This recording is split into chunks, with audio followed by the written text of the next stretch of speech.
Hello everyone. Today we are going to continue with our exercise 1.3 of our chapter number system.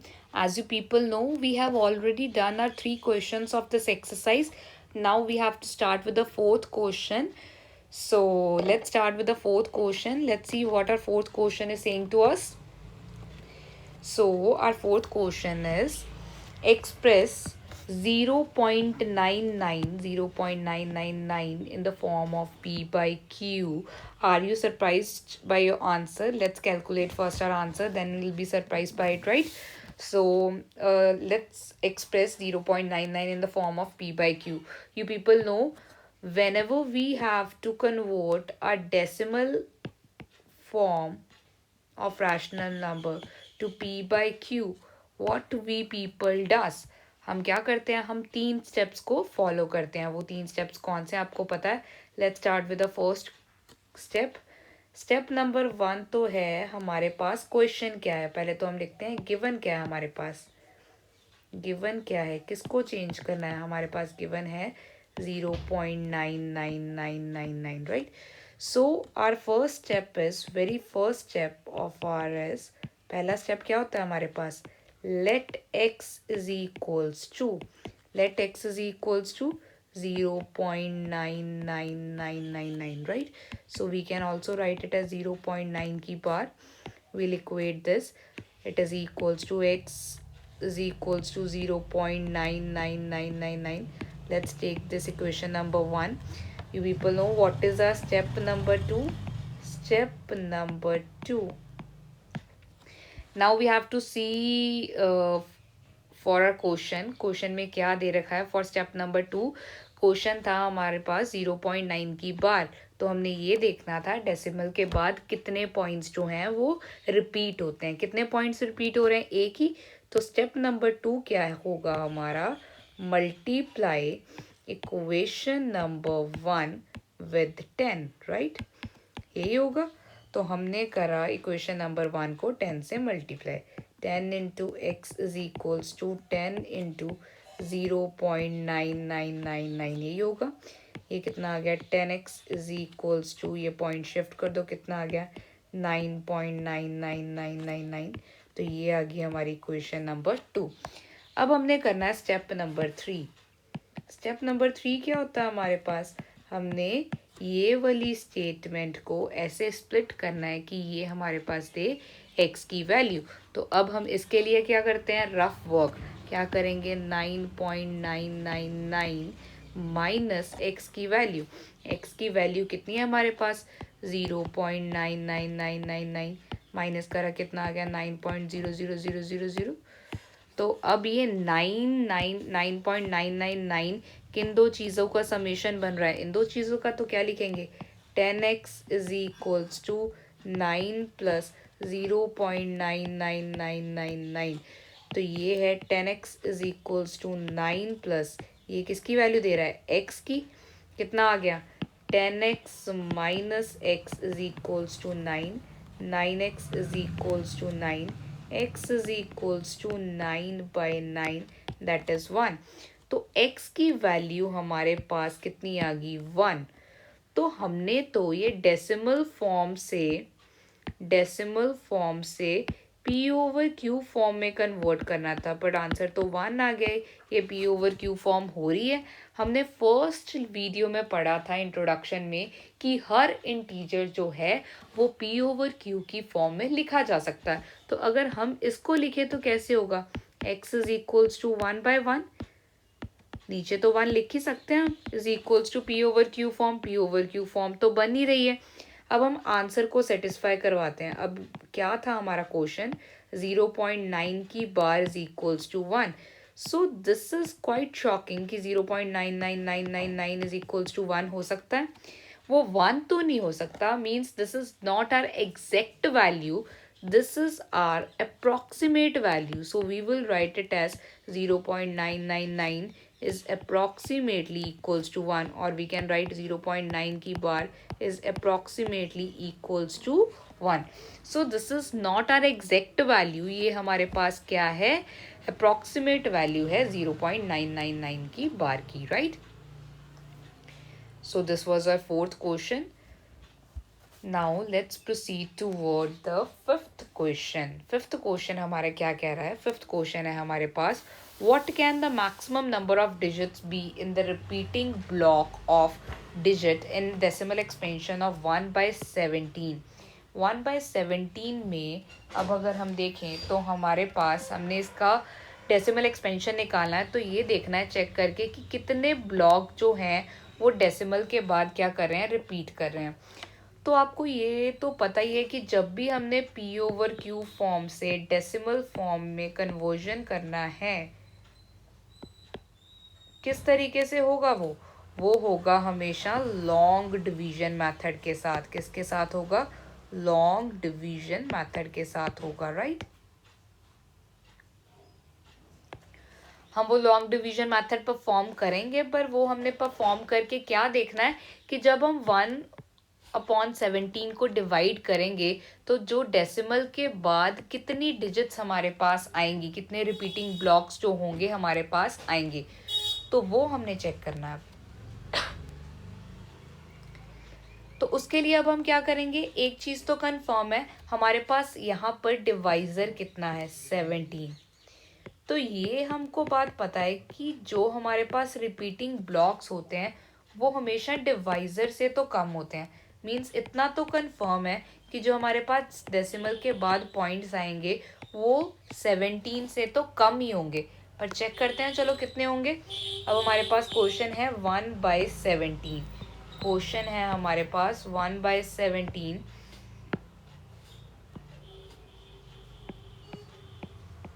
तो let's take a question 1/17। कैसे करेंगे? This is a numerator, this is a denominator. We'll keep denominator outside and keeping the numerator inside. We'll divide 17 with 1. What we gonna do is 1 छोटा है 17 से, point लगाएंगे, 10 आ गया। 10 भी छोटा है, एक और 0 लगाएंगे, कितना आ गया, 100। अब 17 के टेबल पे हम देखें 100 तो जाता नहीं, पर 5 ज़ा क्या होता है हमारे पास, 85। कितना होगा, 85। अब 100 में से 85 गए तो रिमाइंडर कितना आ गया हमारे पास, 15। कितना आ गया, 15।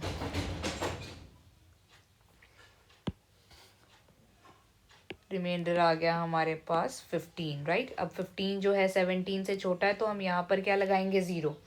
अब 150 तो 17 के टेबल पे जाता नहीं, उससे छोटा ज़रूर जाता है। 17 8 ज़ा कितना होगा, 136। 136 150 माइनस 136 कितना आ गया, 14। रिमाइंडर आ गया। अब 14 फिर से छोटा है 17 से, तो हम यहाँ पर क्या लगाएंगे, 0। क्या लगा दिया, 0। अब 17 के टेबल पे 140 भी नहीं जाता, तो अब हम दोबारा से क्या करेंगे, किस पे जाएगा, दोबारा से 8 पर ही जाएगा। कितना आ गया, 136। 140 माइनस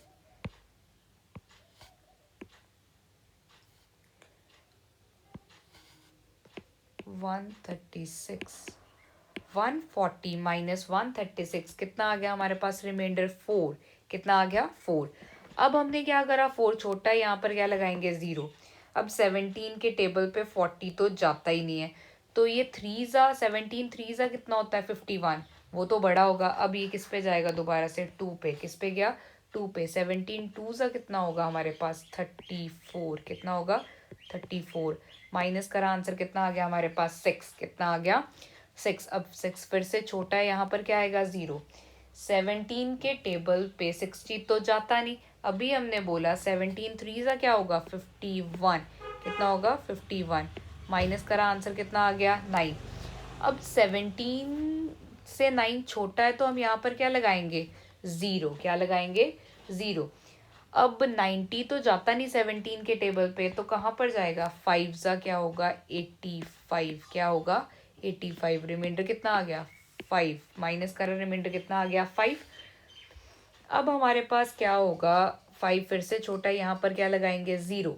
ठीक है। 17 3 ज़ा 51। 51 हो गया बड़ा।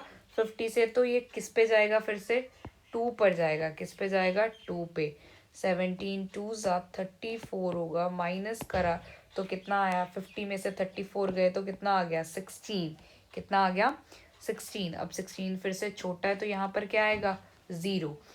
160 अब जाता है हमारे पास, 160 तो नहीं जाता, 17 9 जा हमारे पास क्या होगा, 17 9 जा हमारे पास होगा 153। तो हम यहाँ पर लिखेंगे 153,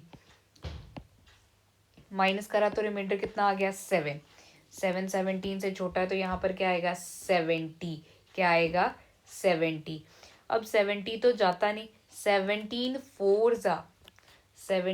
4 जा हमारे पास क्या होता है 68, तो यहाँ पर आ गया 68, माइनस करा तो रिमाइंडर कितना होगा 2, 2 0 लगा दिया, छोटा है, 17 के टेबल पे 20 तो जाता नहीं, तो 1 जा क्या होगा 17, क्या होगा 17, ठीक है।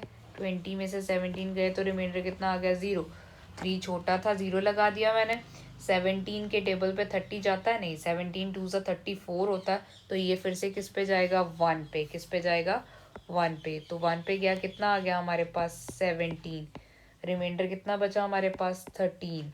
अब 13 फिर से छोटा है तो यहाँ पर क्या लगा दिया 0, 17 के टेबल पे 130 जाता है हमारे पास, 17 के टेबल पे 130 तो नहीं जाता, 7 जा 17 7 जा हमारे पास क्या होता है 119, तो ये जाएगा हमारे पास 119, माइनस करा तो रिमाइंडर कितना आ गया 11, 11 छोटा होगा तो हमने क्या लगाया यहाँ पर 0, 110 जाता है 17 के टेबल पे, 17 के टेबल पे 110 तो नहीं जाता, बट 6 का क्या होता है हमारे पास 102, कितना होता है 102, 110 में से 102 गए तो रिमाइंडर कितना बचा हमारे पास 8, यहाँ पर लगा दिया हमने 0, 80 जाता है 17 के टेबल पे, नहीं 17 के टेबल पे 80 नहीं जाता, तो मैं यहाँ पर कंटिन्यू कर रही हूँ ये, ठीक है। तो ये किस पे जाएगा 4 पे, ये गया हमारे पास 4 पे, 80 यहाँ पर कितना आ गया 68, माइनस करा तो रिमाइंडर कितना आ गया हमारे पास 12, 0 लगाया एक और, 120 तो जाता नहीं। अब ये 17 7 जा हमारे पास क्या होता है, 17 7 जा हमारे पास होगा 119, तो रिमाइंडर कितना आ गया 1, जहाँ से स्टार्ट करा था हमने 1/17 से स्टार्ट करा था, 1/17 वहीं पर पहुंच गए हम, 1 ही आ गया, तो ये ऊपर वाले जितने स्टेप्स हमने करे हैं ये सारे क्या होंगे स्टेप्स फिर से रिपीट होंगे, तो ये आगे आगे ऐसे ऐसे क्या करता जाएगा, चलता जाएगा। तो 1/17 का आंसर हमारे पास कितना आया, 1/17 इक्वल्स टू कितना आया देखो, 0.0588239411767। फिर से सारे स्टेप्स रिपीट होने थे तो इसके ऊपर क्या आ गया बार, क्या आ गया बार। तो ये हमारे हो गए 1/7 का डेसिमल एक्सपेंशन। उन्होंने पूछा था डेसिमल के बाद कितने ब्लॉक्स आ रहे हैं, तो वो हम कैलकुलेट करेंगे, देखो कितने काउंट करेंगे, 1 2 3 4 5 6 7 8 9 10 11 12 13 14 15 16, तो कितने ब्लॉक आ रहे हैं हमारे पास टोटल 16 ब्लॉक्स आ रहे हैं, कितने आ रहे हैं 16 ब्लॉक्स। तो आंसर हमारा क्या होगा 16 ब्लॉक्स के बाद जो होगा ये सारा रेपिटेशन जो क्या करेगा खुद को रिपीट करेगा, ठीक है। अब हमारा नेक्स्ट क्वेश्चन है, look at the several examples of the rational number in the form of p by q where q is not equals to 0, where p and q are integers with no common factor other than 1 and having a terminating decimal, ठीक है। तो decimal representation, can you guess what property q must satisfy, ठीक है। इसमें अब हमारे पास उन्होंने 3 questions पूछे हैं। पहला क्वेश्चन तो उन्होंने ये बोला है कि आप कुछ ऐसी एग्जांपल्स दो हमारे पास p/q की फॉर्मेट में कि p और q जो आप एग्जांपल में लोगे न्यूमरेटर और डिनोमिनेटर में, उनमें कोई भी कॉमन फैक्टर ना हो, नो कॉमन फैक्टर, राइट। दूसरा उन्होंने ये बोला कि वो टर्मिनेट भी करते हों, जो आप एग्जांपल दो वो क्या करें टर्मिनेट करें, राइट।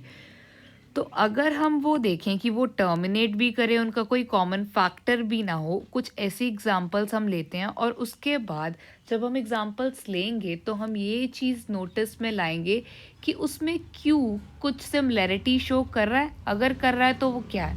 ठीक है, तो अब हमने एग्जांपल्स ली, कुछ एग्जांपल्स हम एग्जांपल्स लेंगे जैसे 3/8, 1/2, 1/5, 2/5, 3/5।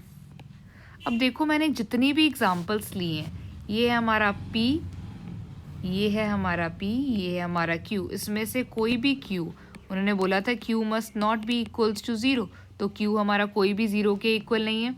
दूसरी चीज़ जो हमने P और Q लिया है, दोनों में कोई भी चीज़ कॉमन नहीं है, मतलब कोई भी कॉमन फैक्टर नहीं। 3 और 8 का कोई भी कॉमन फैक्टर नहीं, 1 और 2 का कोई कॉमन फैक्टर नहीं, 1 और 5 का कोई कॉमन फैक्टर नहीं, 1 के अलावा तो कोई नहीं है, 2/5 का, 3/5 का, तो किसी का कोई भी कॉमन फैक्टर नहीं है। जो हमने एग्जांपल्स लिए हैं वो क्वेश्चंस के साथ सूटेबल हैं, जो उन्होंने कंडीशंस दे रखी थी। अब उन्होंने दूसरी कंडीशन, पहली कंडीशन तो हमारी सेटिस्फाई होगी, हमने देख लिया इनका कोई भी कॉमन फैक्टर तो नहीं है, no common factor is there, right.